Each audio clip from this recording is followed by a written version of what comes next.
Genghis Khan was an unusual conqueror.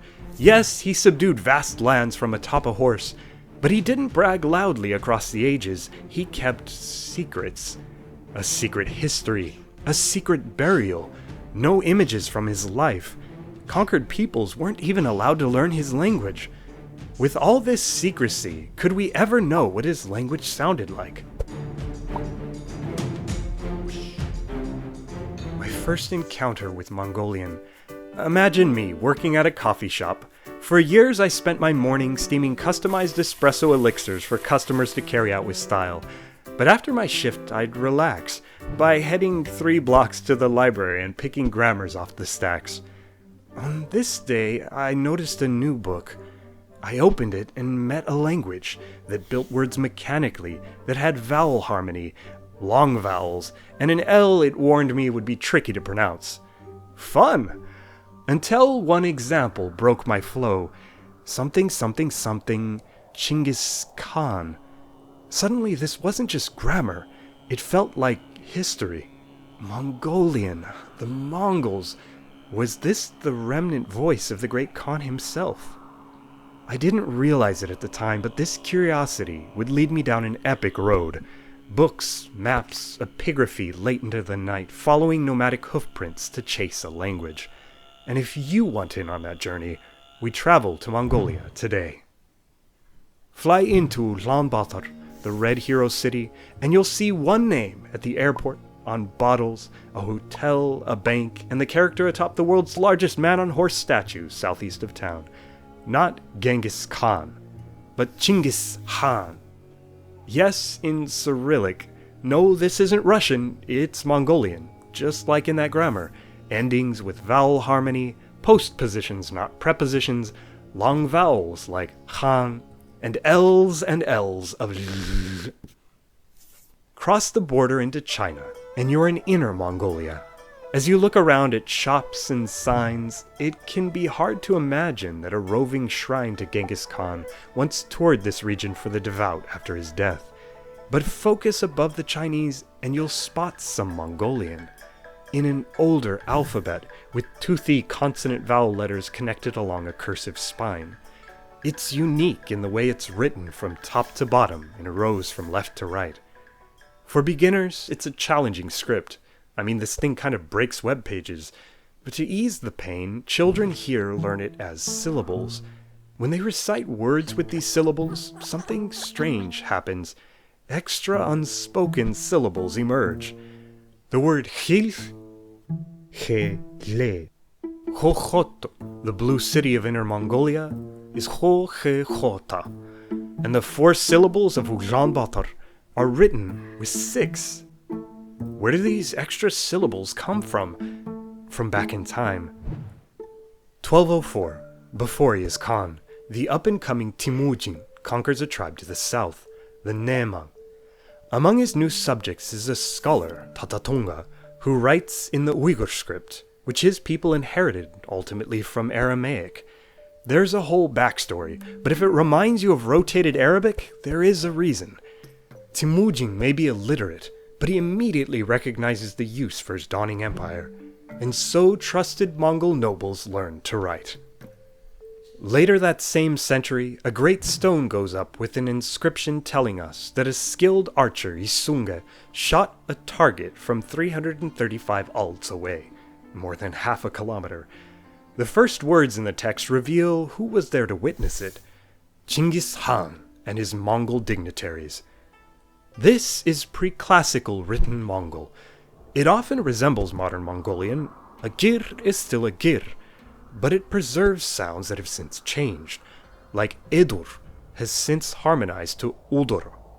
Those long vowels were actually 2 vowels split by ch, Khagan, instead of Khan, which, by the way, is why Khan also gets spelled with 2 ahs and a r between. This official written language takes us back to the right time, but another line of evidence suggests it might be suspiciously archaic, how dignitaries wrote, but not how the Khagan spoke. A crucial piece of the Mongolian story was nearly forgotten. A history book disguised as a language instruction text, was rediscovered by Russian Orthodox monk Palladius in China in the mid-1800s. This book was written entirely in Han Chinese characters, but despite appearances, it doesn't make sense if it's read in Chinese. Listen to the very first words. Chinggis Khaan. We meet again. What emerges is a long name-filled text telling the inside story of the man himself, his origins from Tingri, his Anda, his blood brother, his conquest with his general, struggle for succession, even a cameo by that same long-shot archer. Oh, and time and again you'll read how when Genghis Khan made a decree, he made a decree, saying ... It all struck scholars and nomads alike as authentic, perhaps composed upon his very death, when nobles gathered together to remember his story, their story, and wrote down what came to be known as Niwucha, the secret history. It's from the right time, but something felt off. Idur had already changed to Udur. They were already dropping their middle khs, and yet they kept around an initial kh, Hujaur. In all, this secret history looked different, mostly younger. Maybe Written Mongol was too old to be the language of the Khagan. Maybe this was his Middle Mongol. So why not just roll back today's pronunciation and undo sound changes to revert to our best Middle Mongol accent? Is the question you ask yourself as we travel the open road through the Ordos in Inner Mongolia, to this site of the mausoleum of Chinggis Khan. Ordos became our horde, but it means palaces. His tomb remains a mystery, yet after his death, tent palaces wandered this land as a shrine to what one scholar terms Genghisid theology in Tengrism. A people called the Darkhat vowed to guard it forever, and their Mongolian is different. They're not alone. There are languages in Russia that inherit over 90% of their words from Middle Mongol, while one in China keeps less than half. As I promised, it's a lot of wandering, but the point is, there's not one Mongolian. It's a Mongolic family. Even my grammar, naively titled Mongolian, was teaching just one variety, Khalkh. Linguists sifted through Mongolic cognates to piece together a common ancestor. Proto-Mongolic had a L, not L. It had no Fs. The Khan had a K, not Ch, and a final N hadn't merged with Ng. So they were saying Khagan. Chs were dropping, but lingered at the start of words. Ojang was Hulan. Sometimes evidence conflicts. Was their garb a dipel or a dechel? Or it reveals quirks. Mongols used echo nouns for and things like that. Marimari for horses and morzes. It looked so much like Middle Mongol, like another line of evidence pointing back to the exact same time. Only 800 years ago. It's a very young family compared to others we've met. It's hard to reach beyond that. So here he sits. Before him, we detect Turkic loans, like his very title, and maybe dialects, or even a link to this mysterious script.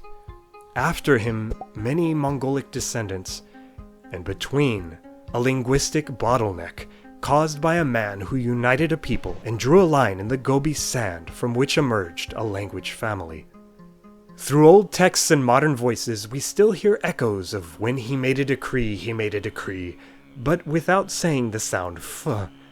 So add his linguistic legacy to the many accomplishments of a man who to us is Genghis Khan, who in Mongolia is remembered as Chinggis Khaan, but who in his own tongue may have been Chinggis Khaan. Stick around and subscribe for language.